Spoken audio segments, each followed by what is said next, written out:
I believe that every movie adheres to the 29-point story structure. No matter if the writer outlined first or if they dive in blind, the end product follows the same 29 beats. Sputnik is my 34th piece of evidence. From the claustrophobic opening to the gut punch finale, I was not prepared for the slow burn, atmospheric terror that this movie delivered.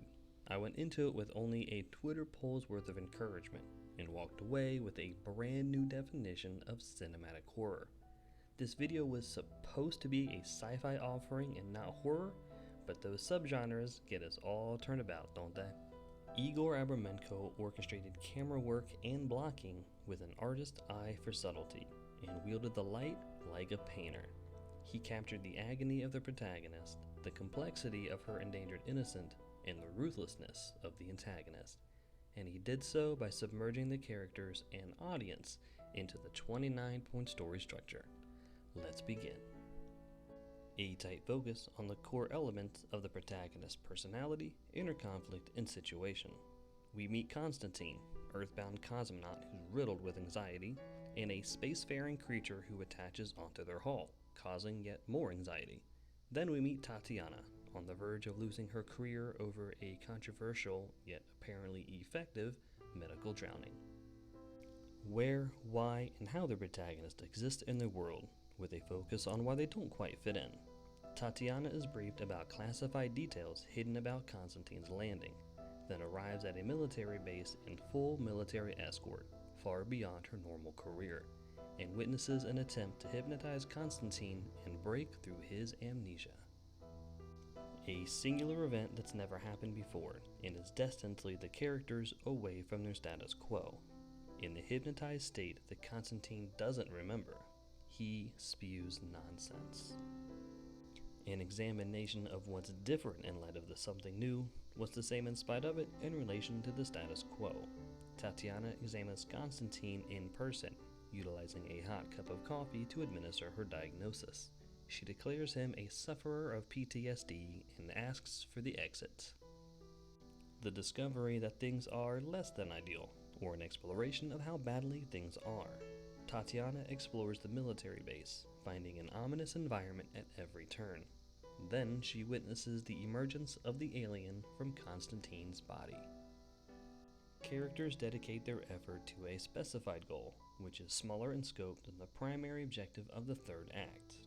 Samirodov charges Tatiana with separating the alien from Constantine, leaning on her ability to take grand risks. A brief checklist of the story elements needed for the second act. The biological relationship between cosmonaut and alien, Tatiana's research and theories, Constantine's heightened abilities, and the adversarial aggression that follows Tatiana. The singular event that launches the characters into the wild jungle of the second act, also called an oh shit moment. Tatiana as a child, desperate to escape the confines of her wheelchair. Aw, shit. Characters must learn all new rules and expectations distinct to this adventure. Tatiana antagonizes Constantine, prodding him for every emotional cue she can deduce, then reveals her sneaky hormone level ruse and pushes her unorthodox testing a step further. Characters showcase their ability to grow in the areas this adventure requires, typically through external means. Constantine is granted time outside of his glass cage and catches a snippet of the cover-up story by the Russian government of his own captivity. Tatiana connects with the human side of the alien hybrid she's been tasked to cure. Characters face legitimate and understandable reasons to deviate from their stated convictions, agendas, or desires. Tatiana connects with the extraterrestrial side of the alien hybrid, bolstering her confidence to interact with it, to test yet another burgeoning theory. An escalation of problems that vex the characters. The alien is spooked and attacks Tatiana, activating a military response to save her life. Then Samirodov confines that he's been operating outside of military protocol in hopes of saving Constantine's life. Characters evolve internally by utilizing everything they've gathered and learned. Tatiana leverages Rigel's Nobel aspirations to penetrate the veils of secrecy Semirdov has been orchestrating. Journey-weary characters reconcile the reality of their ongoing situation with who they were in the first act. We explore the rest of Constantine's daily routine, as introduced in the first act. Tatiana is escorted deeper into the military base and shown Rigel's other workstation, contrasting against his hypnosis effort in the first act. Then the alien is allowed to roam within much larger confines, like Tatiana exercising in the first act. A singular event distracts the protagonist's core conflict. Tatiana witnesses the sacrificing of humans to feed the alien, and there's no turning back from here. Characters find needed answers for both external and internal conflicts. Rigel divulges that the alien feeds on chemical fear, cortisol, then hints to a mission of control and weaponization of the alien. The clarified objective is realized in part or in whole, though it's meaningless without the completion of the primary objective. Tatiana reveals the truth of Constantine's condition to him, but they need to get around Semirdov's smokescreen for help. In existential conflict that wounds the character's sense of self, worldly identity, or their journey. Constantine orchestrates a clever escape plan from his room, then escorts Tatiana deeper into the lab. Among the aliens' carnage, Constantine reveals that he's very aware of his dual existence. Then Tatiana flexes her backbone and competently pushes away from him before feeding time. An undeniable win for the protagonist, typically in direct connection to the rebirth. Baby Tatiana symbolically seizes her reward, while grown-up Tatiana is finally explained the wider scope of Semirdov's weapons conspiracy, and shown that none of the sacrificed inmates were fit for re-entry into the civilian world anyway. A grand loss, directly connected to the character's newfound inability to quit the journey.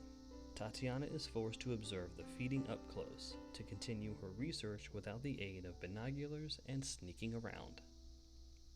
A thematic freefall, tied directly to the heavy price. Tatiana enters the feeding cage, set on saving the inmate's life. She appeals to the Constantine connection within the alien, soothes it, and makes it docile. A singular event that robs the protagonist of seemingly any chance of success. An inmate's attempted escape snaps the alien back to reality, and it brutally feeds again. Characters cannot return to their starting personas, and must turn to face the primary objective. Tatiana faces the reality that Constantine will soon be weaponized, then plots her inside job rescue with an unlikely ally. Characters move towards the climax while utilizing the major swings and sneaky misdirections of the story.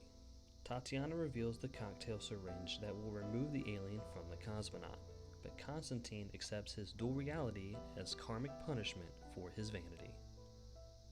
The final confrontation between the protagonist and the antagonistic force. Rigel the coward steps up as a hero by, snitching on Semirdov to the authorities.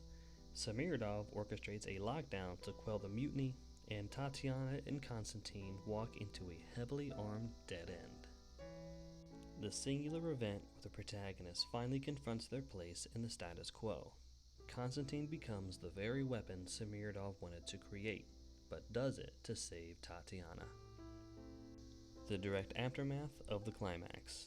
Constantine controls the alien and decimates the armed soldiers, while Tatiana drags him to safety. Then Semirdov swaggers forward to take care of business and wrestle himself a feral alien. The consequences of the climax in relation to other characters and the status quo. Tatiana and Semirdov arrive at the same conclusion, that cosmonaut and alien cannot be separated. Constantine controls the alien to kill Semirdov, then takes his own life to stop the alien from running loose. A tight focus on the protagonist contrasted from the opening. Tatiana's childhood struggles come full circle when she adopts Constantine's orphan, thus saving his legacy. And there you have it, my 34th example to support my argument that all movies follow the exact same story structure, regardless of how the writer approaches their craft. Sputnik explored the emotional themes of each sequence, dwelling in each for exactly as long as necessary, and held tightly to every step of the 29-point story structure.